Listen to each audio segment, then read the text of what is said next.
قول لنا بقى الحاجات اللي هو بيعملها دي.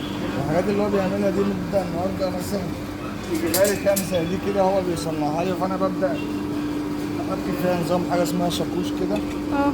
ببدأ اعملها اركبها مثلا هنا، وببدأ مثلا لازم اعوج دي عشان الشاكوش ده ما يطلعش منها.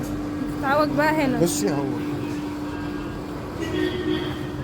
ببدأ اعملها كده وابدأ من النهارده الآلة اللي في ايدي ديت ببدأ اعملها كده عشان الشاكوش ده ما يطلعش منها.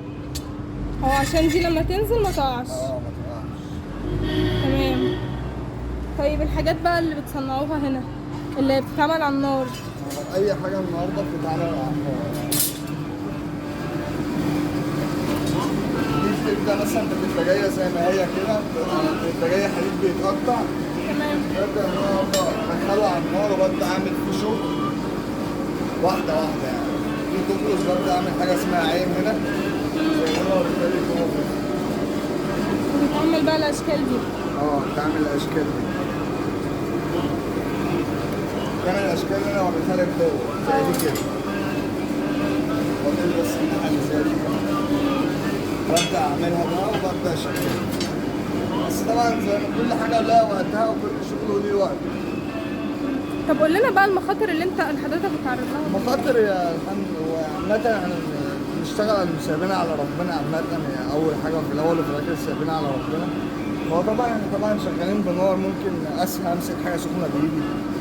ممكن أنا شغال النهارده بصاروخ ولا حاجة، الحجر بتاع الصاروخ يمكن يجي في حد فينا في جسمه.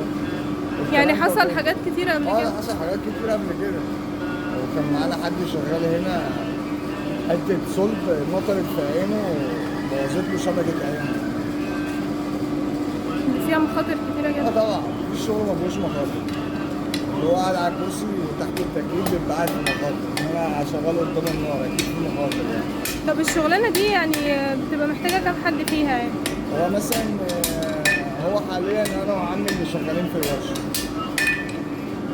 هو حاليا يعني ممكن يبقى فيها اكتر؟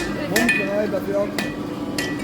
يبقى معانا واحد كمان اتنين كمان، بس حاليا الشغل بقى والبلد واقفة اليومين في الشغل، فأنا وعمي بس اللي واقفين في الورشة. طب الحاجة بتاخد منكم وقت قد ايه عشان تتعمل؟ هي بس الحاجة على حسب وقتها، أصل أنا باجي أشتغل النهاردة في الحديد مش زي ما بشتغل في الصلب، الصلب بياخد وقت أكتر من الحديد شوية. طب أنت قلت لي بقى إن في يعني إن في أنواع مختلفة للورش. في أنواع مختلفة، في حداد تشكيل معادن زي كده، وفي حداد تاني اللي هو الكريتال اللي هو بيعمل بوابات بتاعت البيوت والشبابيك الحديد. في حداد سوست اللي بيعمل سوست العربيات. حاجات مختلفة. في حداد اللي هو بيعمل الفاس والمنجل والكلام ده. ده مختلف برضه يعني كلنا ما نعرفوش نعمل الشغل التاني، كل واحد بيعرف يعمل الشغل هو بس.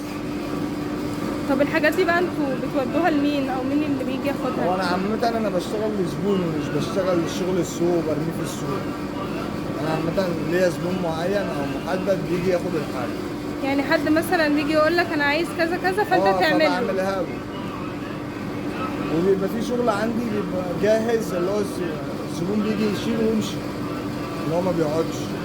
يعني في حاجات كده معينة تبقى عارف ان هي وانا عامة لازم اعمل الكلام دوت في الورشة عندي بحيث الزبون لما يجي يسأل على حاجة يلاقيها موجودة.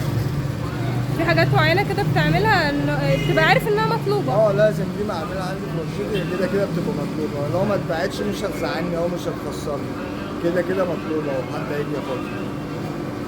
لكن باقي الحاجة بتتعمل بالطلب؟ في حاجات بتتعمل بالطلب، لو حاجات مثلا بيبقى سعرها غالي شوية، فالكلام ده طبعا عشان اجيب مون والكلام ده فلازم الحاجات دي تبقى معمولة بالطلب. تمام، شكرا جدا لحضرتك. نورتنا في جريدة المصرية. تحت امرك.